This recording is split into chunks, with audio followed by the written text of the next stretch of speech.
So, welcome to those who've joined us. I see Andrea and Simon. What we're doing is reading a text called On Touching. So, if you have anybody that you can sit next to or see the text, we were, as you can see, working out the miracles of quantum field theory in order to come back to art.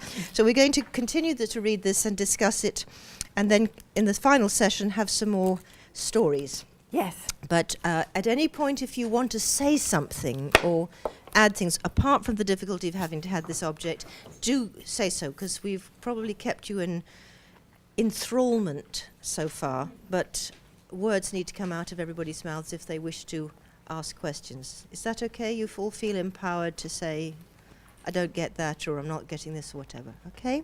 So hand back to Carolyn. Thank you. Good.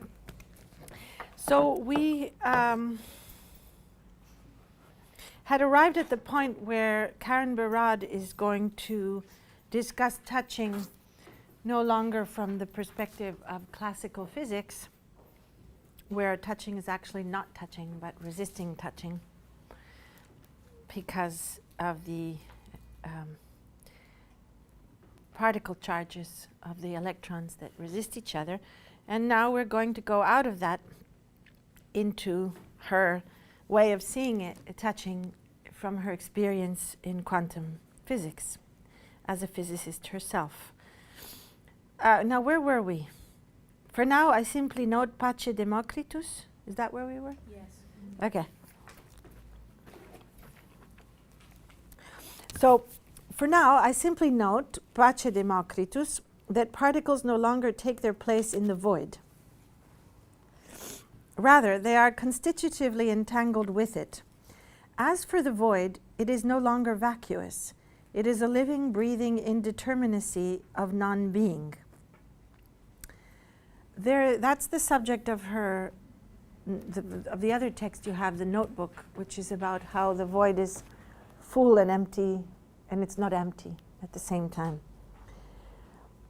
The vacuum is a jubilant exploration of virtuality, where virtual virtual particles, whose identifying characteristic is not rapidity, despite the common tale explaining that they are particles that go in and out of the vacuum faster than their existence can be detected, which would explain why they're non-being, but they're there but not there.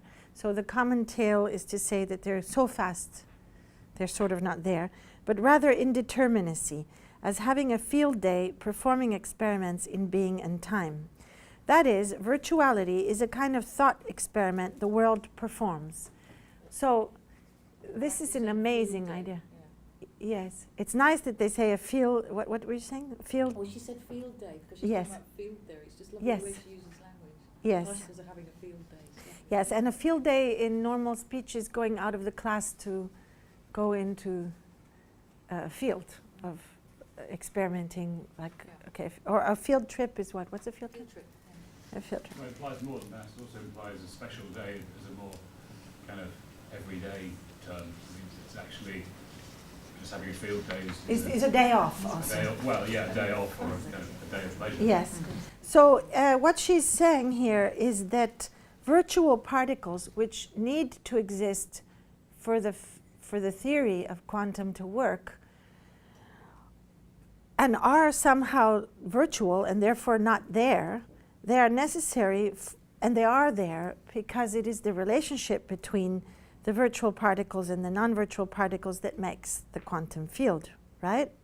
So in a way, she's saying that virtuality, or these virtual particles in quantum, are a little bit like thought experiments that we do in, as opposed to laboratory empirical experiments, but that then can maybe be done experimentally as well as just doing them as the maths, as were thought experiments. So this goes back to what she was saying at the beginning, that the world does theory, that what we consider like theory is something that actually is done by all sorts of sentient beings of the world. The world is also thinking itself as it's making itself. Virtual particles do not traffic in a metaphysics of presence. They do not exist in space and time. They are ghostly non-existences that teeter on the edge of the infinitely fine blade between being and non-being. So she's slowly dismantling this idea. She's dismantling on the level of physics itself the idea that there's a duality, a kind of mind-body division between being and non-being. Admittedly, virtuality is difficult to grasp. The use of the word ghostly, I think, is very interesting because why? Does anyone else find it interesting? The ghostly. I mean, for me, it's associated with a lot of different things. For example, Ghostly Matters by the book by, we mentioned her last night. Avery Gordon wrote Ghostly Matters, and the history of the relationship with the ghostly in feminism, for example, in Gothic novels from the 18th century onwards. I mean, it associates with many things to me, the ghostly. But also the ghostly is somehow something that we conjure up as being neither being nor non-being, but in some presence that is in between, a sort of. And it made me think right now of last night I was speaking with someone about the image, and if the image exists beyond the fact that someone is imagining an image or seeing an image. And one would think not, because there's some sort of real and then there's the representation of the real that's the image. But if you put a mirror in front of a plant in a room and there's no person there and there's a certain quantity of light, then there will be something going on in that mirror that you could call an image, even though nobody is looking at it. And so it is a kind of ghostly matter, and it is made up of materiality as well. I mean, light is made up of materiality as well. So this ghostly existence that teeters on the edge of the infinitely fine blade between being and non-being is a nice sentence. Admittedly, virtuality is difficult to grasp. Indeed, this is its very nature. To put it concisely, virtual particles are quantized indeterminacies in action. Now, there's a note, footnote 9. For an accessible introductory treatment of quantum field theory, especially with regard to its understanding of the vacuum and virtuality, see Barad, What is the Measure of Nothingness? And that text, What is the Measure of Nothingness, is, I believe, the dOCUMENTA notebook, actually. Is it? Isn't it? Let's have a look. In the Barad text that I gave you,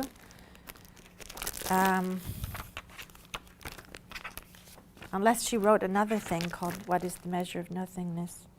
It might be. I think it is. You have it in your reader. Okay.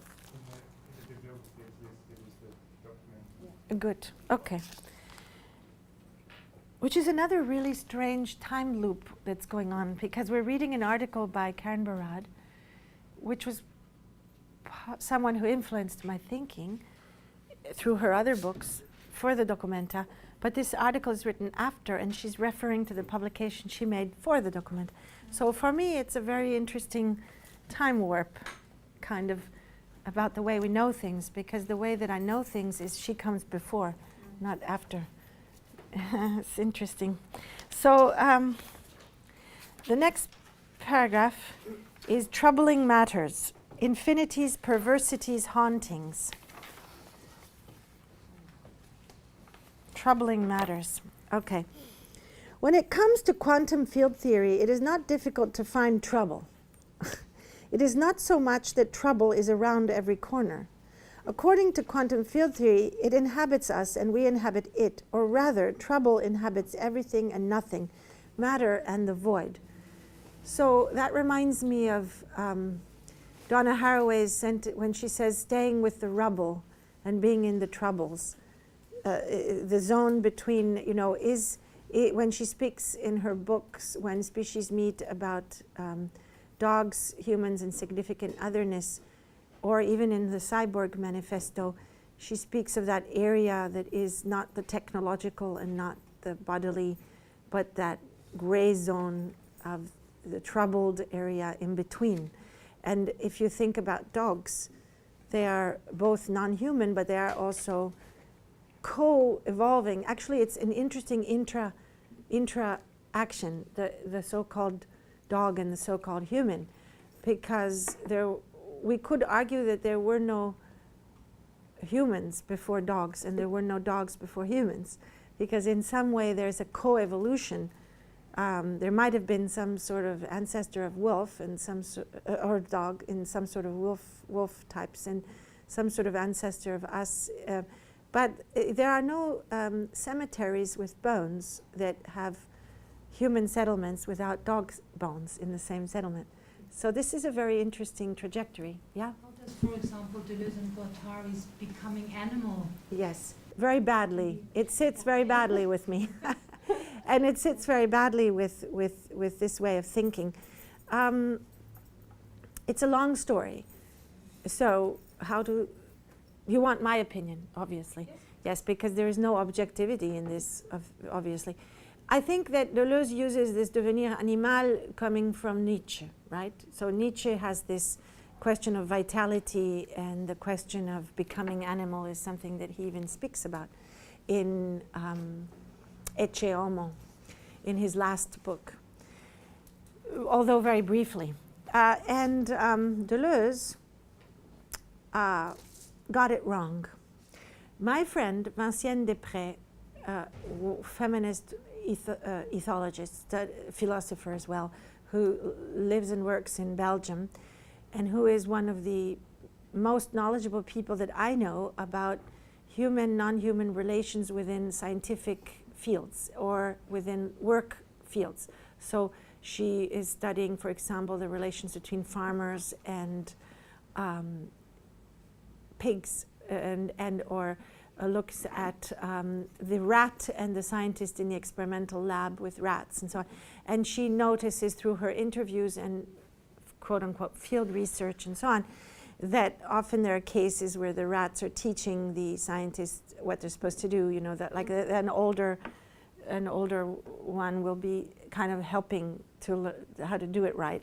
So this providing agency to the non-human animal is a way of arriving at then animal rights, not through paternalism or animal protectionism, but through the idea of not othering the other and therefore providing agency to the other. Now, all of this discussion does not go through Deleuze.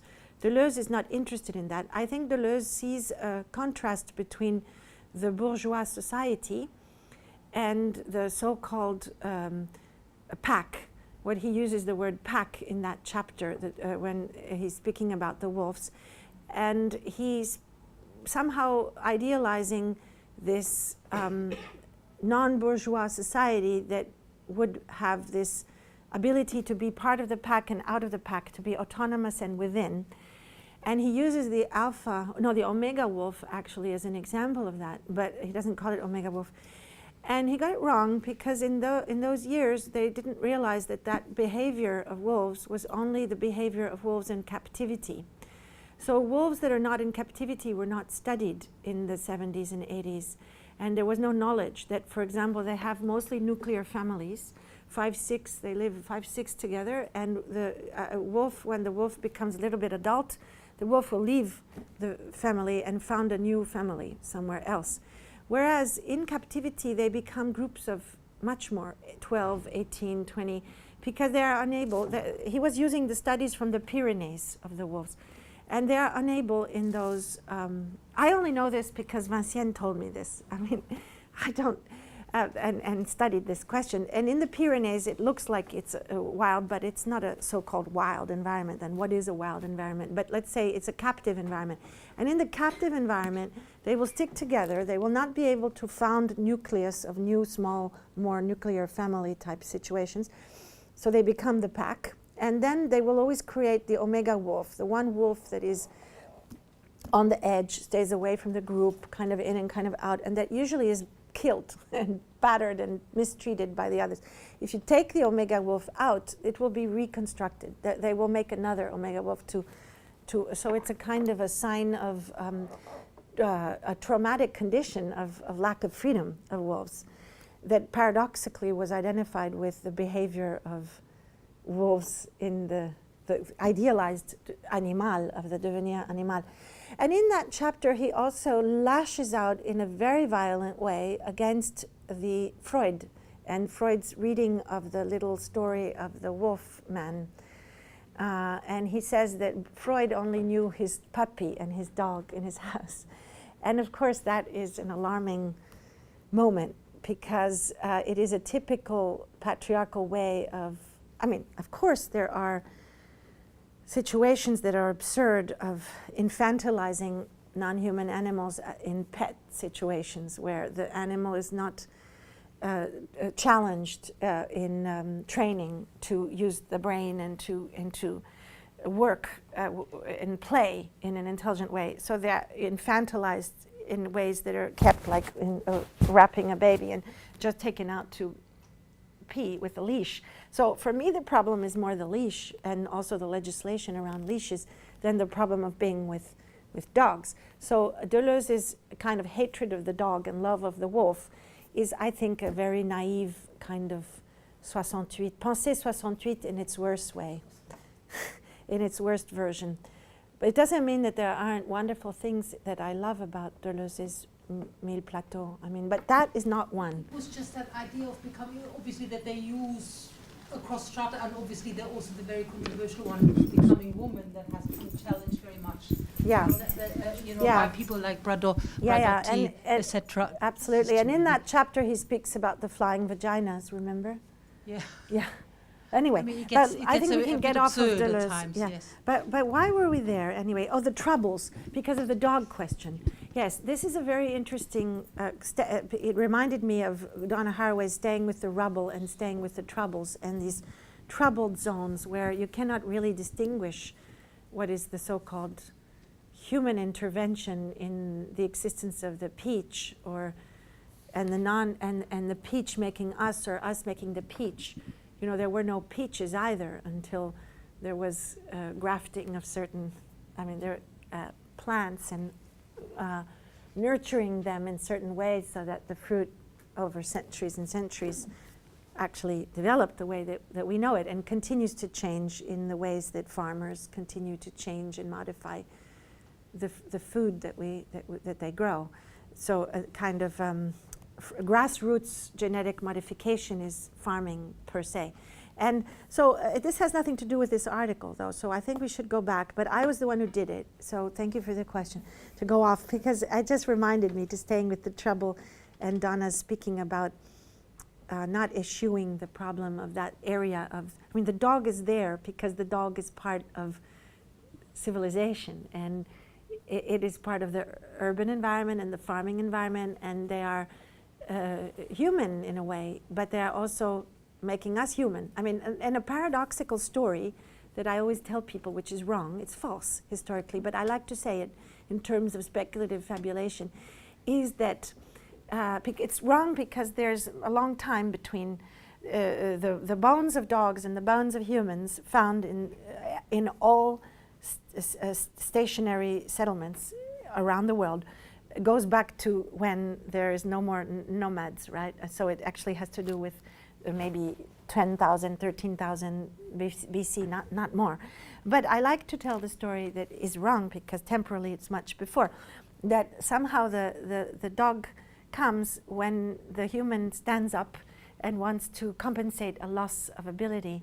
So it's a part of sharing and coevolution. So the mapping of a space, or the memory and knowledge you get from the smell, which you don't have if you're not down on your fours that much anymore, you compensate the way. So it's a kind of prosthetic device that was made, and the same as our cell phones and so on, and how we co-evolve with these nature cultures that we develop, which also causes the loss of certain abilities at the same time, because it then increases the loss of being able to smell, because if you then never go down and smell because you have the dog with you, then it even increases that problem that you're trying to compensate with the technology that you've invented, like so on.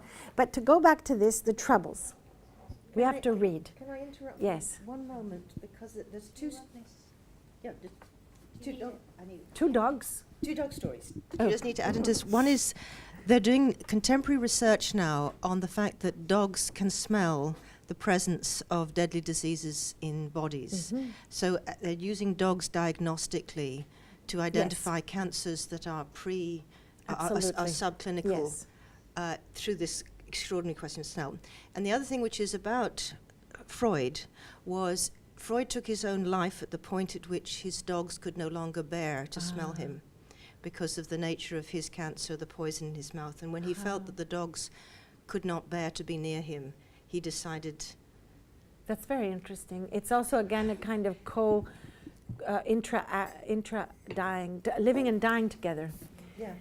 Sharing suffering. One of the chapters of Donna Haraway's book is called Sharing Suffering, parting bites and sharing suffering, eating each other and dying together and so on.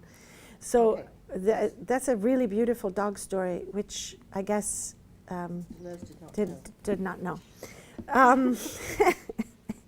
So the troubles, staying with the troubles. How does quantum field theory understand the nature of the electron, or any other particle for that matter? So here we are, we're going to learn. It turns out that even the simplest particle, a point particle, devoid of structure, like the electron, causes all kinds of difficulties for quantum field theory. To be fair, one of the problems is already evident in classical field theory. A bit of background on the electron. Immediately after its discovery, in the 19th century, physicists did not assume that the electron was a point particle. They imagined it to be a tiny sphere.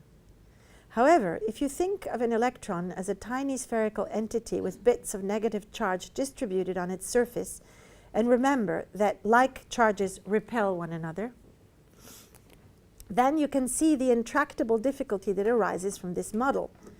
All the bits of negative charge distributed on the surface of the sphere repel one another. So it would explode if it was a sphere. Like our pot that was cooked without a hole, but it had a hole. So it didn't explode.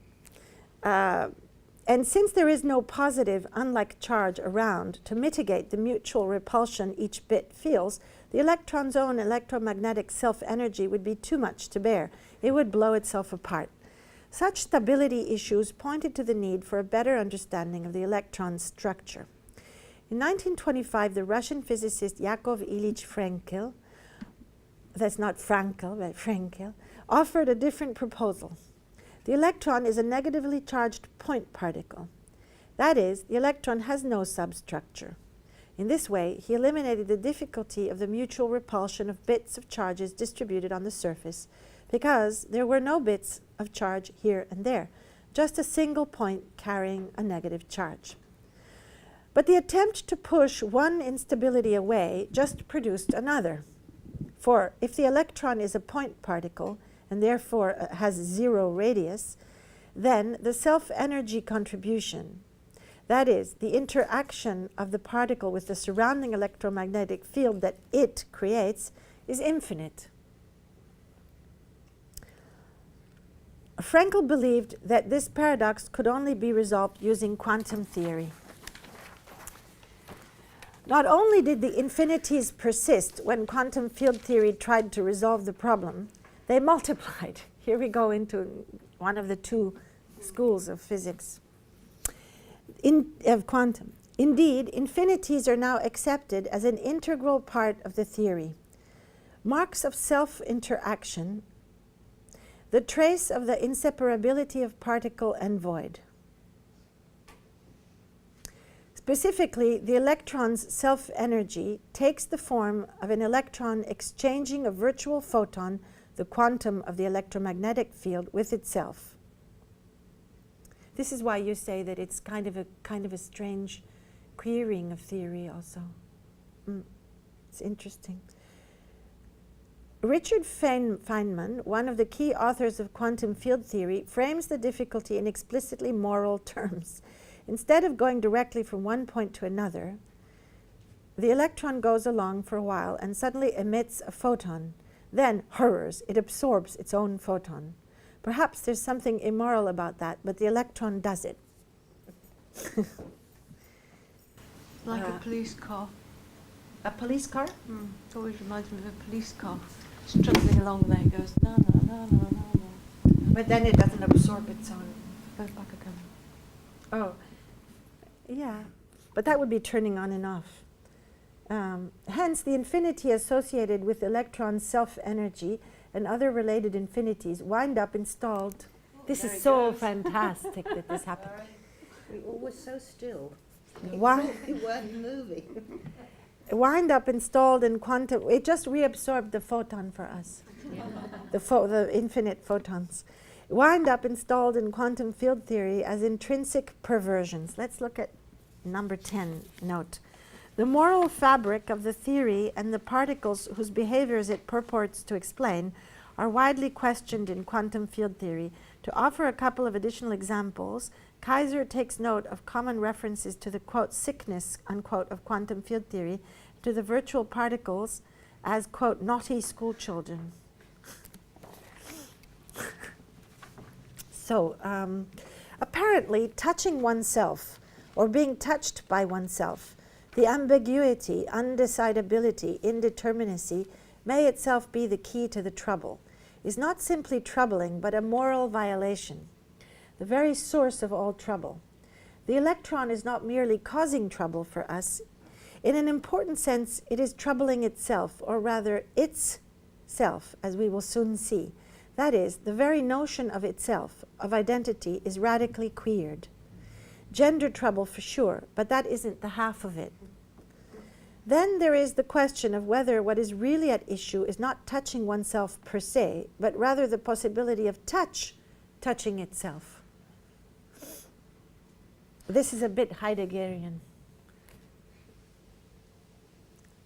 The issue arises in quantum field theory in the following way. The electron emits a photon that, quote, makes a positron-electron pair.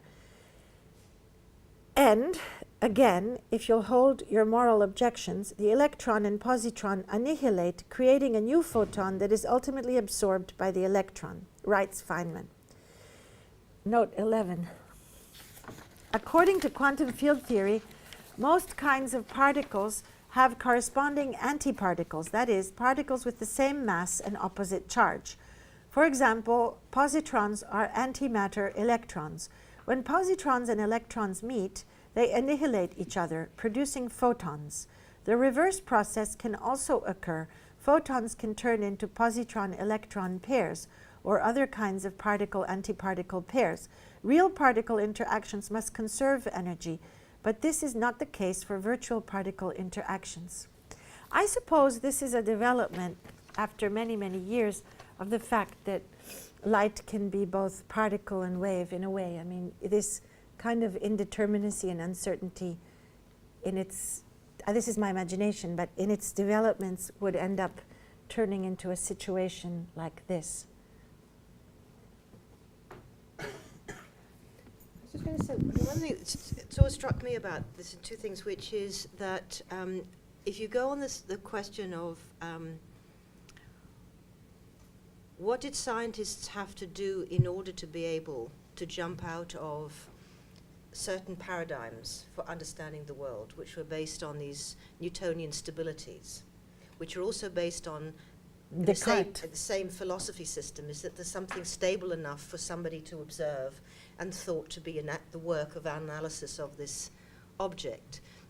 And obviously when we first started moving into post-structuralism and had to deal with the destabilizing or the undoing, the deconstruction of the security of a binary which would have this subject knowing this object. The subject, object, etc.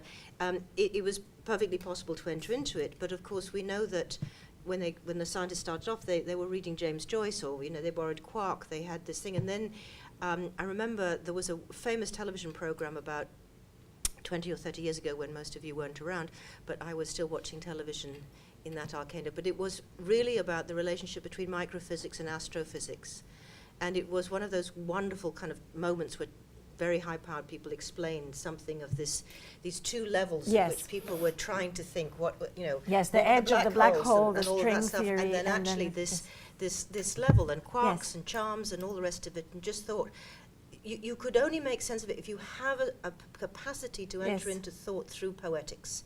If you stick with, the kind of terms of thinking, I don't understand, how can this be and this not be? Rationalism. Rationalism, or even certain kinds of logic. But you still think to yourself, what kind of people are they if they go to work every day?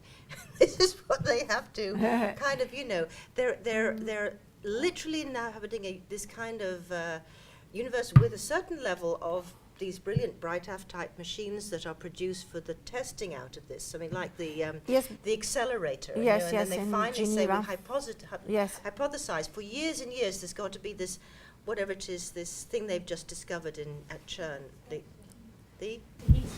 Yes, and where do they get that name for it? It's just extraordinary. And yet, of course, I'm sure all of us are reading this with that feeling that it literally, quote, is touching on certain kinds of things which become the substance of art making, to which we've given other sorts of names, but require, which are not the same, but require us to enter into something where things can be this and that. Yes, but I don't know if the word to use is poetics.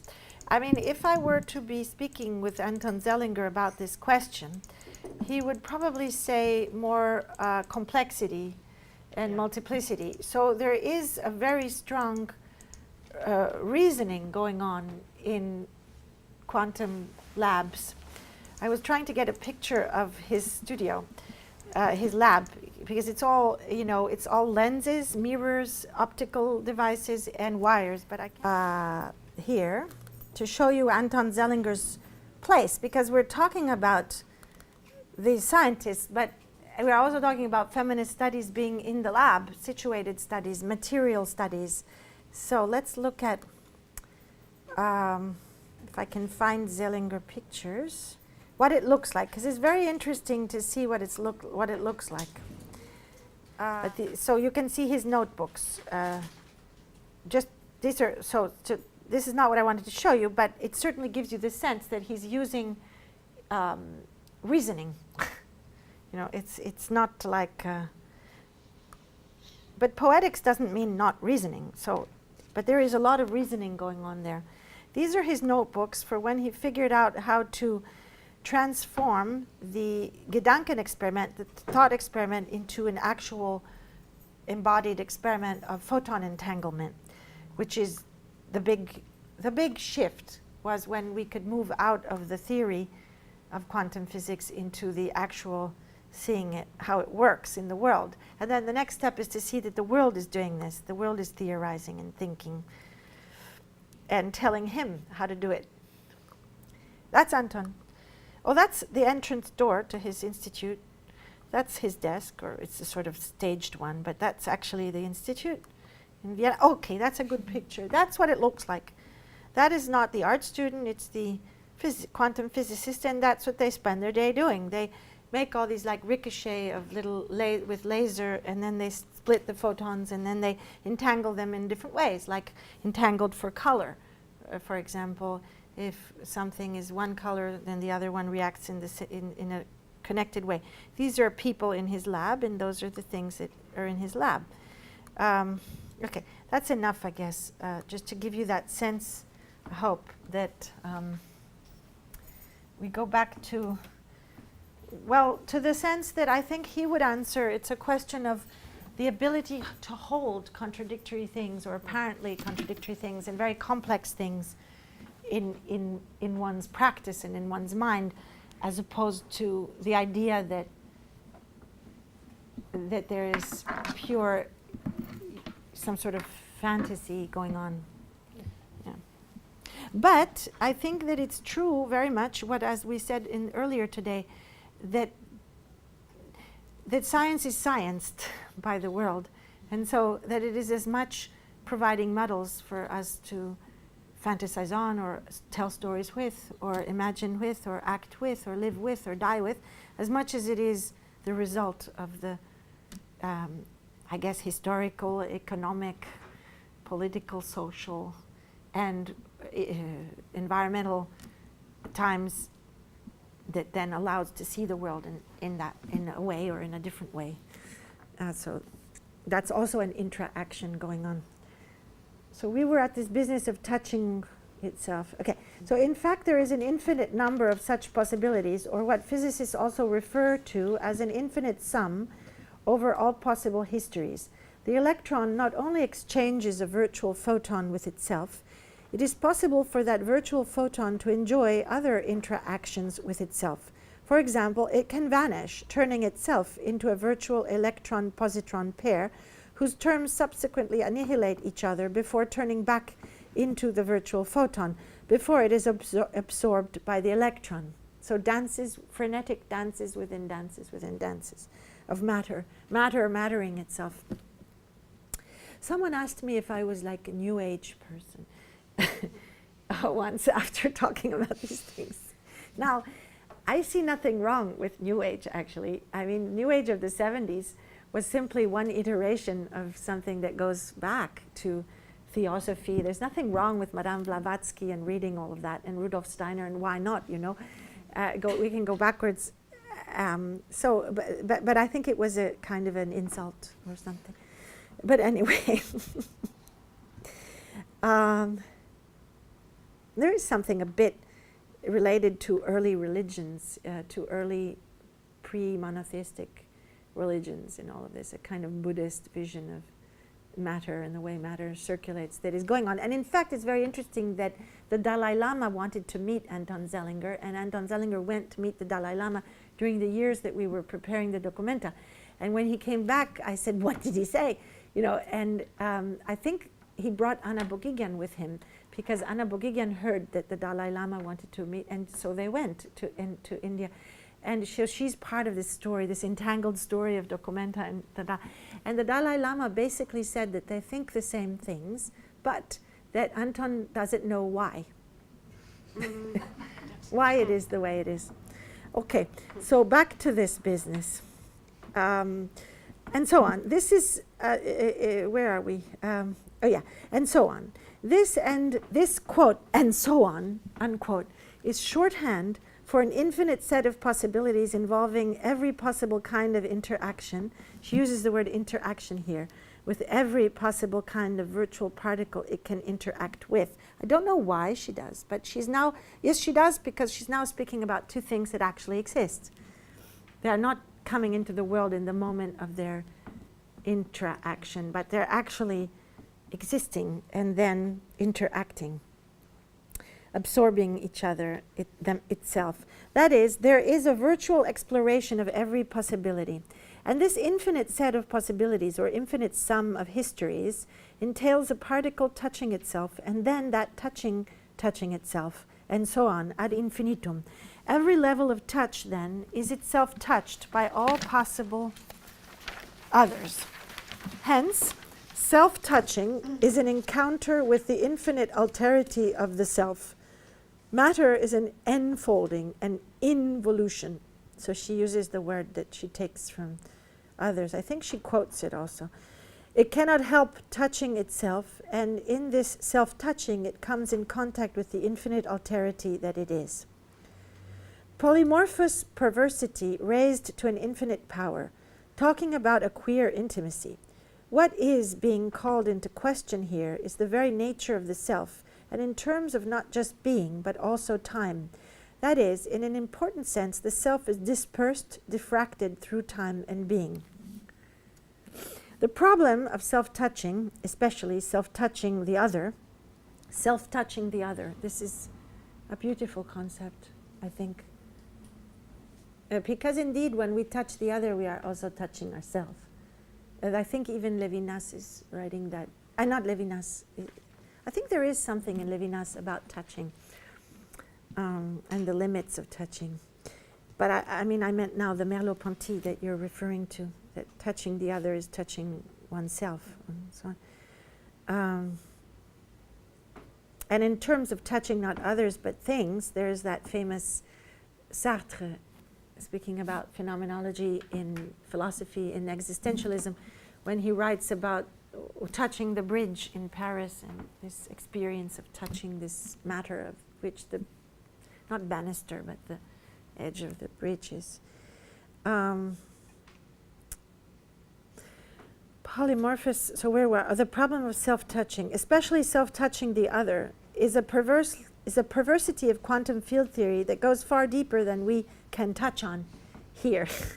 The gist of it, this perversity that is at the root of an unwanted infinity that threatens the very possibility of calculability, gets that threatening the very possibility of calculability is when you extend it all the way to what you were talking about, the black holes and the string theory and what happens, what teeters on the edge of the black hole.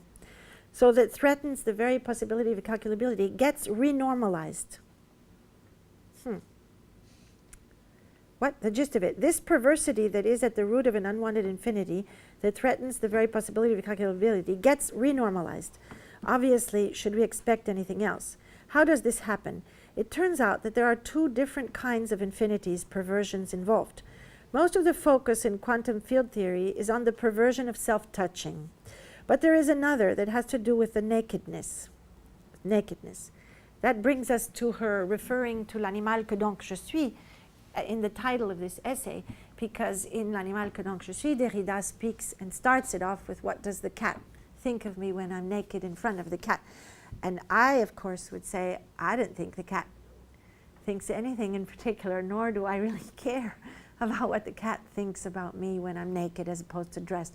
But on a deeper level, it could be a really interesting question, actually, if the cat is understanding the nakedness or not of the other. It could be interesting, but he doesn't bring it to that in the Derrida text.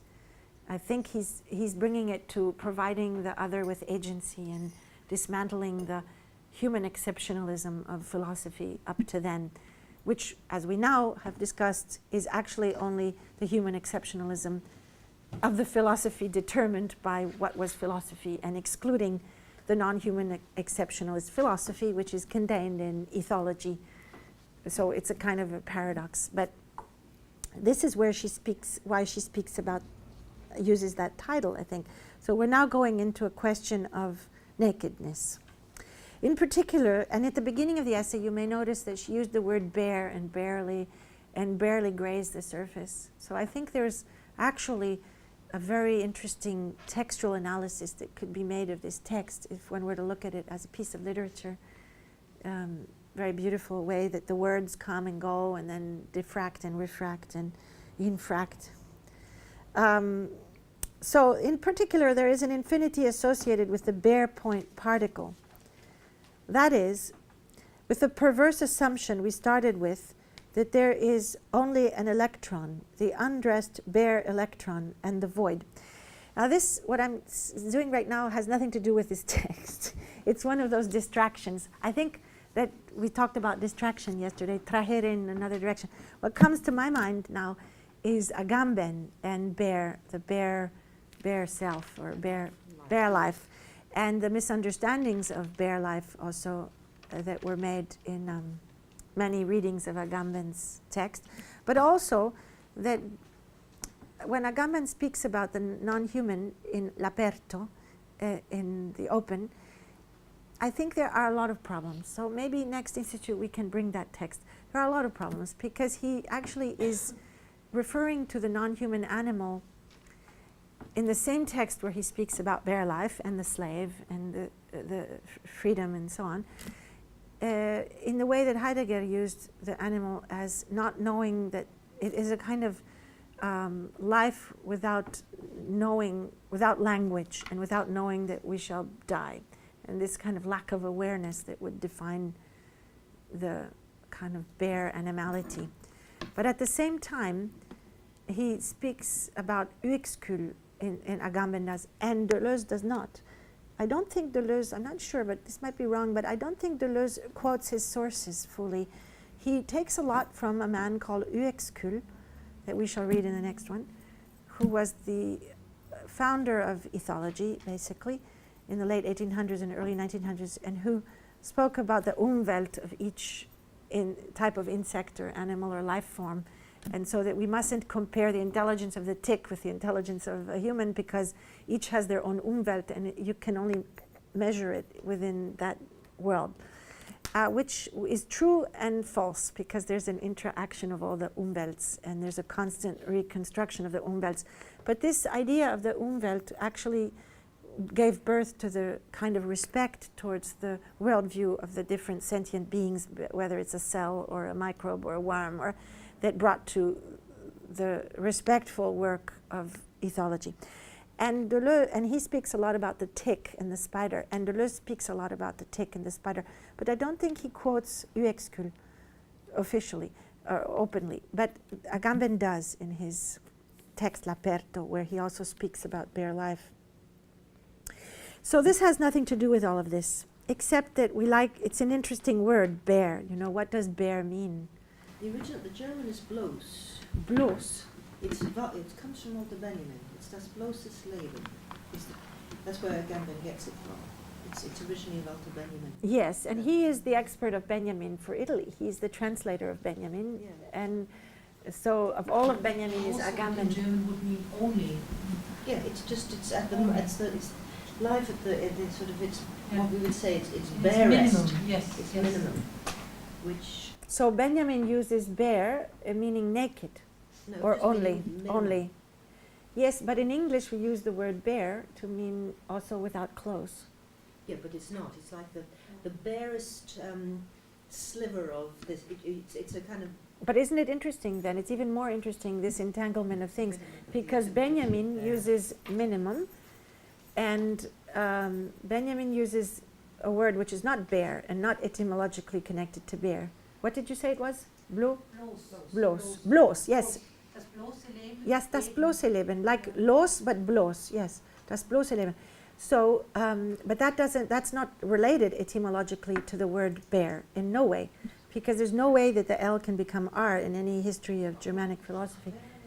But bare in English is the translation of the German. So when Benjamin was translated into English, it was used bare. And bare in English is coming from meaning nude, I think. So we should look at. It's interesting that blouse is related to blouse, which is the opposite of bare, because you're clothed. You're not clothed. You're clothed with a blouse. That's interesting. So now we should look up the etymology of bare for a moment. But she is using it is in naked. She is bringing it in as in the sense of naked, because now she wants to. It's because she's writing in English and she can. Yes, she can. So she is not referring to Agamben. So it's a Germanic word. It's not a Latin word. I'm not very strong on that. Well, anyway, we'll find it. And in the meantime, we're reading about the bare point particle. In particular, there is an infinity associated with the bare point particle. That is, with the perverse assumption we started with that there is only an electron, the undressed bare electron, and the void. So we started with the Democritus idea of the universe being made of particles that are suspended in a void, which of course very early on in classical physics was rejected. And we're going to get now to nakedness. Okay, the void. Footnote number 13. Bare, undressed, and dressed are part of the official technical language, I guess, of quantum physics. I am not making up my own metaphorical terms to help make this more accessible. In technical language, the infinity I am talking about here refers to the bare parameters in the Lagrangian or field equations. So they're called bare parameters.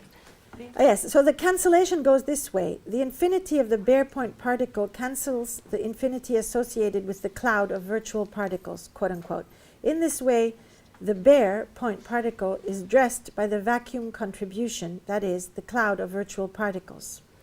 The dressed electron, the physical electron, is thereby renormalized, that is, made normal, finite. I am using technical language here. Renormalization is the mathematical handling, taming of these infinities. That is, the infinities are subtracted from one another, yielding a finite answer. Mathematically speaking, this is a tour de force. In her footnote, she writes, Actually, to put it this way is a bit of a fudge. I like that. The renormalized or redefined parameters which replace the bare ones are not calculable by the theory, but rather are written in using the experimental values. This gives it the feel of a shell game, like putting a shell around something, no matter how mathematically sophisticated it is. Once the renormalized charge and mass are put into the theory, this is the footnote, other kinds of quantities can theoretically be derived and compared with experimentation. So back to this. So we're dressing the bare particle in order to make it mathematically usable, I guess. Mathematically speaking, this is a tour de force. Conceptually, it is a queer theorist's delight.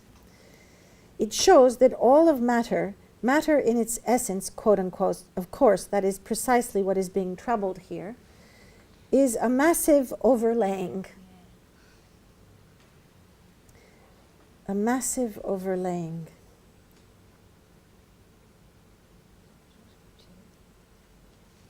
Of virtual particle and not so dressing each other over and over.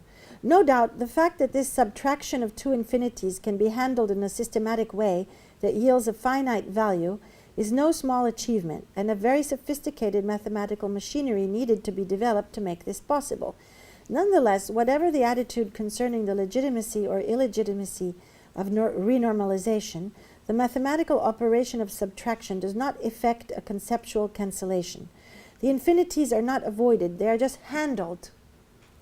Philosophically as well as mathematically, they need to be taken into account. Renormalization is a trace of physics' ongoing self-deconstruction.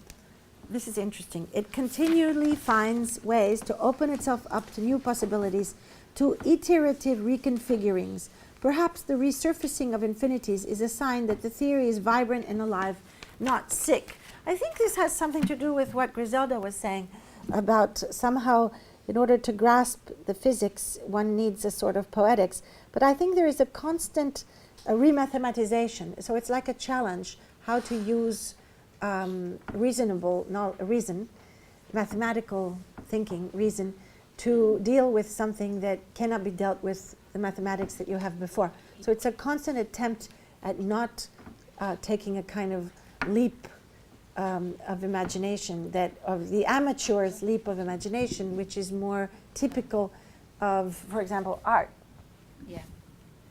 But that's why she keeps saying, I'm using technical language here. Yes. When you think she's using some kind of analogy or some Yes. kind of literary language, but it isn't. She keeps saying, I am using technical Yes. language, because that's all you've got in Yes. one sense to explain it. Yes.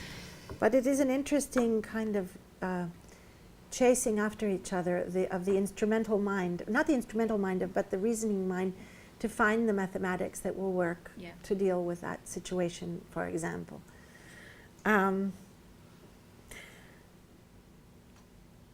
I remember that another thing that Zellinger told me one day was, well, it basically boils down to this. Either you change your definition of what reality is, or you have to believe in God. I said, okay. And he says, well, I prefer to change the way that I think about what reality is. So in a way, the idea to believe in God is like one of those leaps, you know? That wouldn't be the application of the reasoning to find the way that you can find the mathematics that can deal with that situation where reality and information basically coincide in a troubled zone where matter matters and is mattering itself and theorizing itself. So here we are to the summary. To summarize, quantum field theory radically deconstructs the classical ontology. Okay, here are a few key points.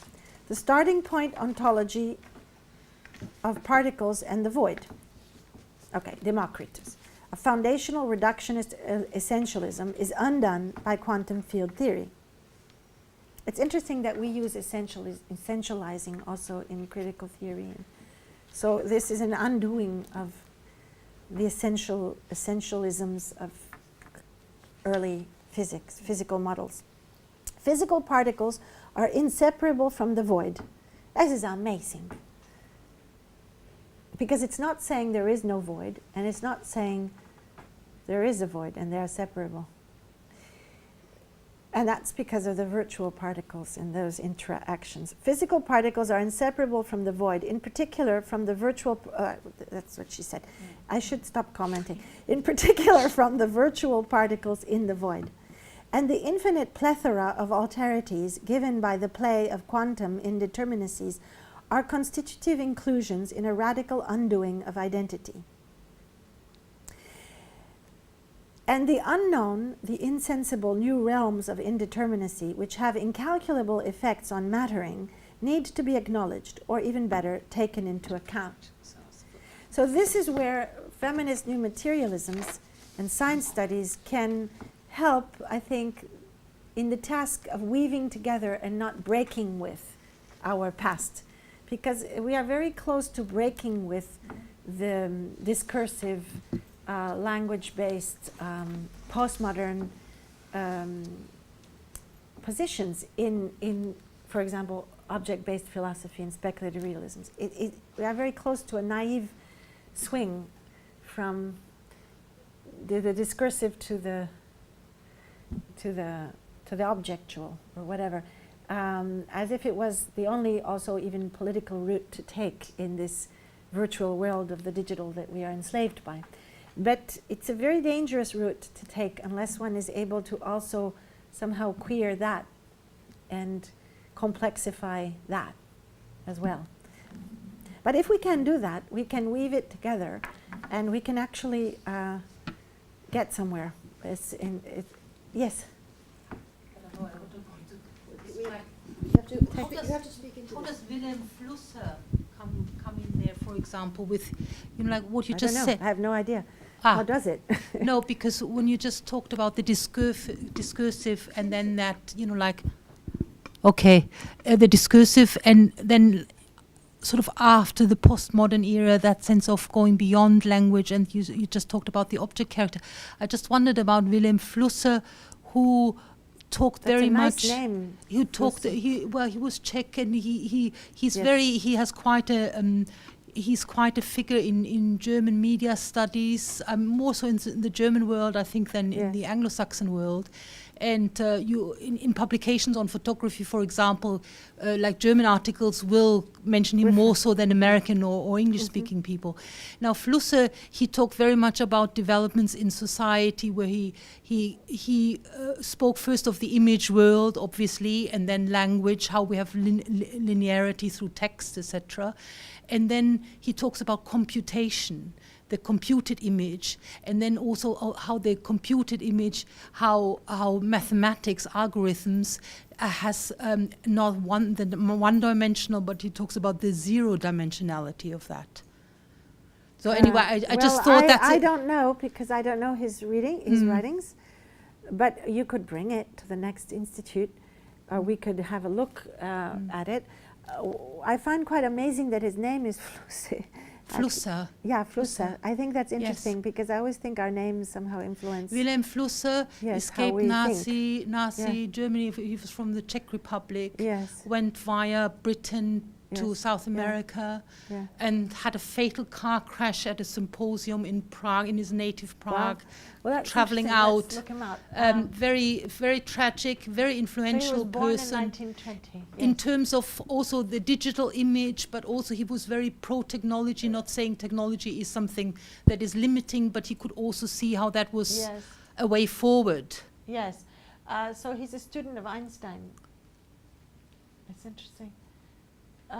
And it's just in terms of thinking the image and where we are in this society. Yes, but how does that relate to this? It's when you talked about linearity of language, as you just. That's why I inserted Flusser. Yes, I didn't really. I wasn't thinking about linearity of language, but this overarching discursivity. Yes. Of our last. And of readings, of infinite readings. But discursivity is text. Yes, it is a text, and it is, yes, it is. In that sense. And therefore? That was just going outside of that discursivity into another realm of information. Yes, in an earlier historical period, I suppose, the period also of Marshall McLuhan. And I can't comment because I Okay, don't know never the mind. text, so Yes, how can never I mind. comment? Yes, I yes. don't know it.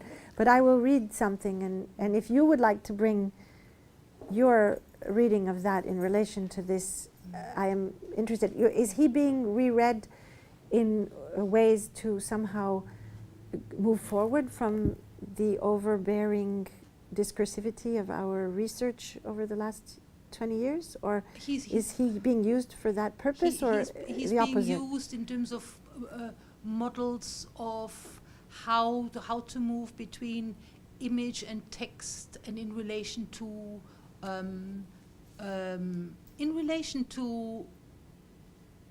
what kind of position they have within society. But it's very much within theories of photography, for Yes, example. I understand. Well, okay. Where are we? Well, we'll read that and we'll get to that. Okay. So All touching entails. everybody's touching what? Sorry, all touching. Wait, you want All touching entails an infinite alterity. So that touching the other, I mean, sorry, I just want to go back to this. I wouldn't want someone, I don't think that there should be what I'm trying to say is that I don't believe in a naive swing from the discursive to the material. That's a very conservative and dangerous shift going on in the art world. That's why I don't think there is an analogy between the dOCUMENTA, or a good analogy, and the Venice Biennale, the last Venice Biennale. I find very far from my way of thinking. The way that objects and materiality were brought in to that, I find it problematic. So what I'm trying to say is not say the discursive is wrong. I mean, of course, on est parlé, moi la vérité je parle. And of course, this is, but it is in the way that she's queering the materialisms. And she's saying basically that matters are also discursive bodies, and discourse is also subatomic particles going, and that there's this interaction going on. So it's more that I find useful in these texts and in these thinkers, because they allow us to not throw away all of the incredible baggage of also post-Lacanian work in what is a too easy swing from a constructivism position to a realist position. And in fact, one of her essays is called, I don't know if I gave it to you, but one of her essays is called Going Beyond the Constructivist Dichotomy. No, an earlier text of hers, but I have it somewhere here. I would like to just give you the title of it. Before she wrote that book, she wrote this essay. Here it is. This essay, Meeting the Universe Halfway, which then gives the title to the book. But the subtitle of this essay is Realism and Social Constructivism Without Contradiction. So that was like the beginning of her trying to think through this.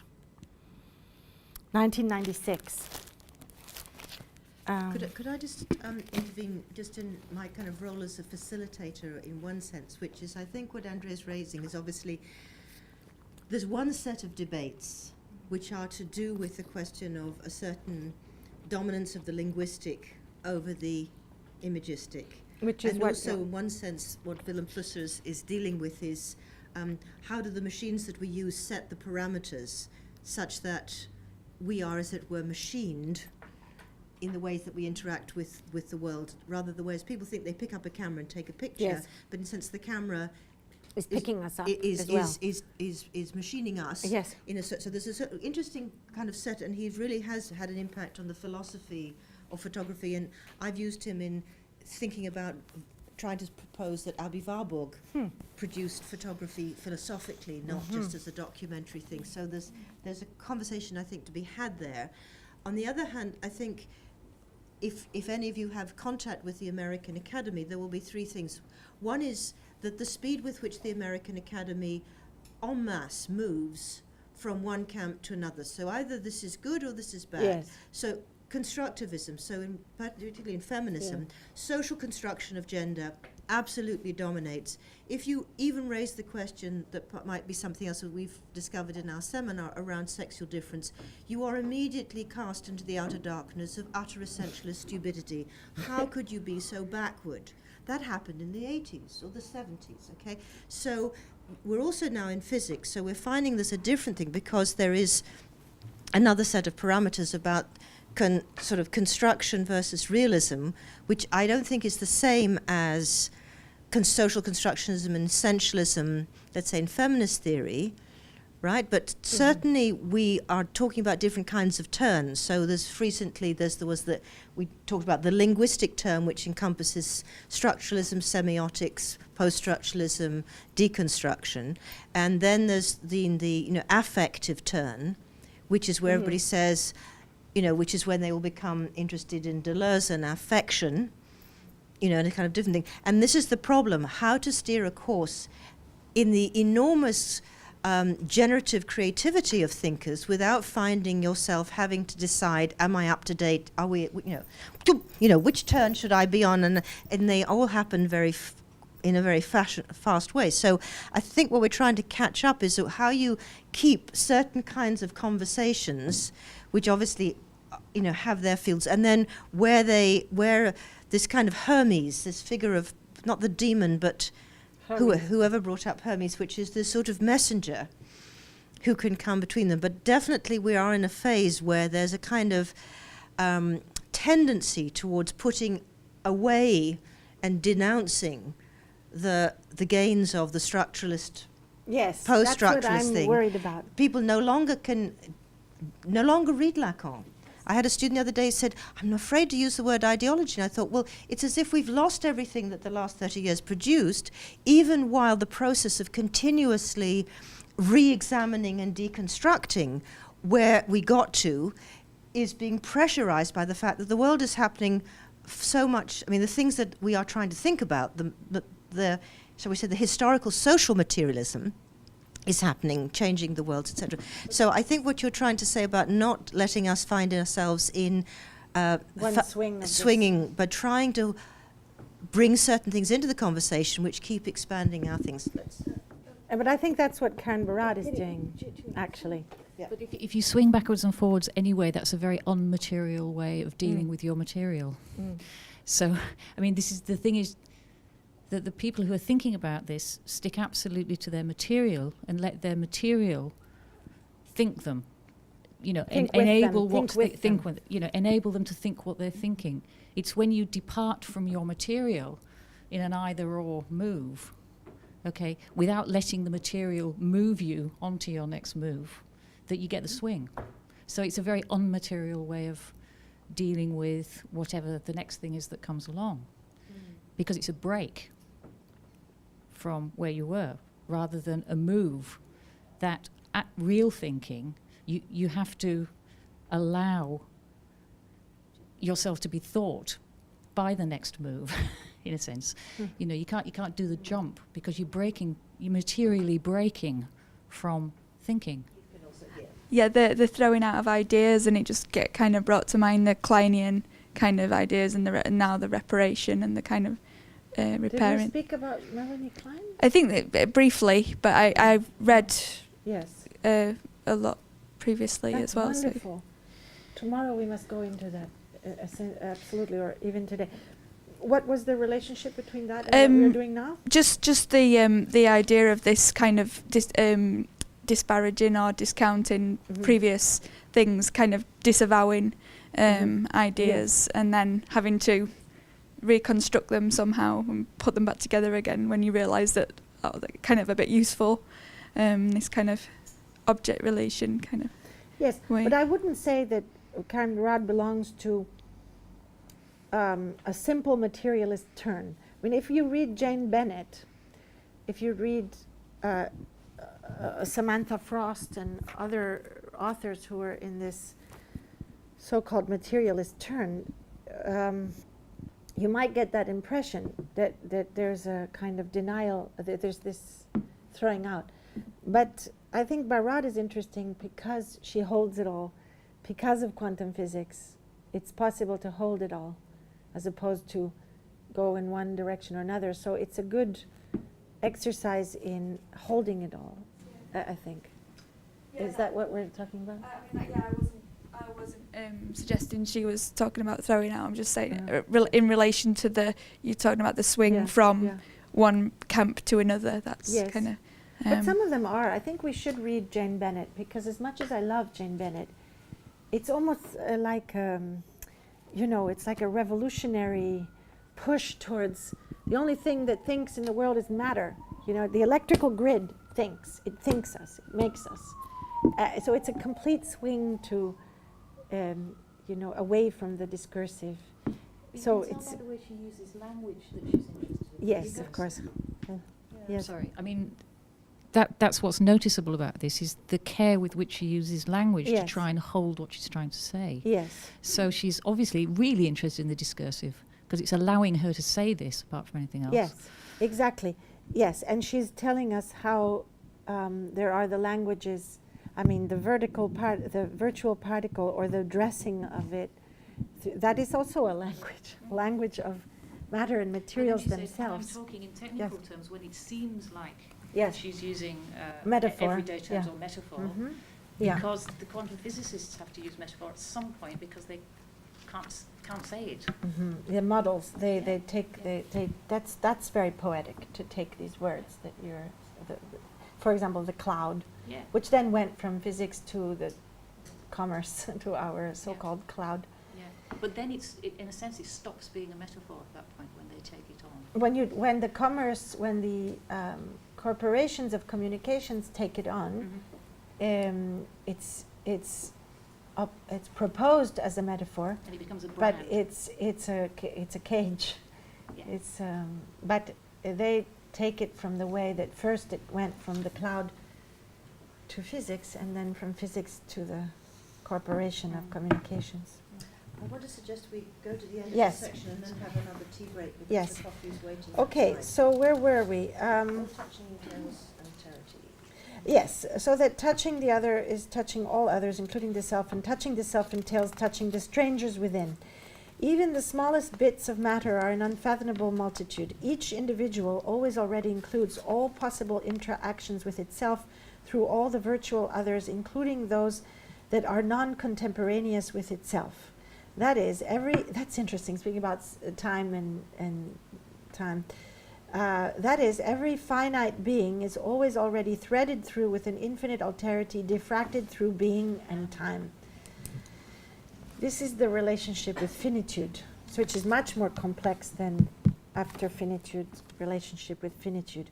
Indeterminacy is an undoing of identity that unsettles the very foundations of non-being. Together with Derrida, we might then say that, quote, identity can only affirm itself as identity to itself by opening itself to the hospitality of a difference from itself, or of a difference with itself. Condition of the self, such a difference from and with itself would then be its very thing, the stranger at home. Individuals are infinitely indebted to all others, where indebtedness is about not a debt that follows or results from a transaction, but rather a debt that is the condition of possibility of giving and receiving. It's interesting that she just mentioned Derrida, but in the only time that Derrida speaks about debt, in his text about time, I think, he says there is no gift, or there is no gift, there is only debt, because the only gift is the gift of life, that where you don't know that it is given to you, because any other gift is the creation of a debt. So in his musings on Marcel Mauss and gifts and debts, in a chapter on touching, Jean-Luc Nancy titled "To Self-Touch You," in a chapter of On Touching, Jean-Luc Nancy titled "To Self-Touch You," Derrida touches on and troubles the account Jean-Luc Nancy gives of sense as touching. He remarks that self-touching in no way reduces the alterity of the other who comes to inhabit the self-touching, or at least to haunt it, at least as much as it spectralizes any experience of touching the other. So we're back with the ghosts. Ontological indeterminacy, a radical openness, an infinity of possibilities, is at the core of mattering. How strange that indeterminacy in its infinite openness is the condition for the possibility of all structures in their dynamically reconfiguring instabilities. This is why yesterday I wanted to touch on dust and clay and sedimentation in the vase and all of that, to see that infinite openness at the core of what we call the object, to see it as this provisional moment in this, not a linear time flux, but all the moments of that time that are together in that instability. It's kind of like Star Trek and teleportation. Matter in its iterative materialization, matter in its iterative, so in its repeated, in its iterative materialization is a dynamic play of indeterminacy. Matter is never a settled matter. I think that's the point. Matter is never a settled matter. It is always already radically open. Closure cannot be secured when the conditions of impossibilities and lived indeterminacies are integral, not supplementary, to what matter is. Together with Haraway, we might ask, whom and what do we touch when we touch electrons? And the footnote, Haraway writes, whom and what do I touch when I touch my dog? Yeah. Yes, because she's riffing off of Derrida. Or rather, and by the way, just to one more last thing about the dog question, that Griselda's point about the working dogs, it is indeed amazing how many increased jobs are being given to non-human animals again. And this is an increase which is bringing us closer to a pre-modern era as well, when there was much more collaboration between species in agriculture, in our daily lives. And it is also a very respectful, I mean, some people see this as a form of enslaving, but it is, I think, not a form of enslaving. It is a form of freeing, that the food is also connected with this exchanges of labors and the possibility of labor and so on. So the dog question, or rather in decentering and deconstructing the us in the very act of touching as intra-action, we might put the question this way. When electrons meet each other halfway, when they interact with one another, when they touch one another, whom or what do they touch? In addition to all the various iteratively reconfiguring ways that electrons, indeed all material entities, are entangled relations of becoming, there is also the fact that materiality itself is always already touched by and touching infinite configurations of possible others, other beings and times. In an important sense, in a breathtakingly intimate sense, touching, sensing, is what matter does. Or rather, what matter is. Matter is condensations of response ability. Touching is a matter of response. Each of us is constituted in response ability. Each of us is constituted as responsible for the other as the other. And this is the, again, brings us to a little bit the bracha question, bracha ideas, but also to the subconscious, let's say, of the text with the jug, you know, the question of that there is no jug without the holding of it.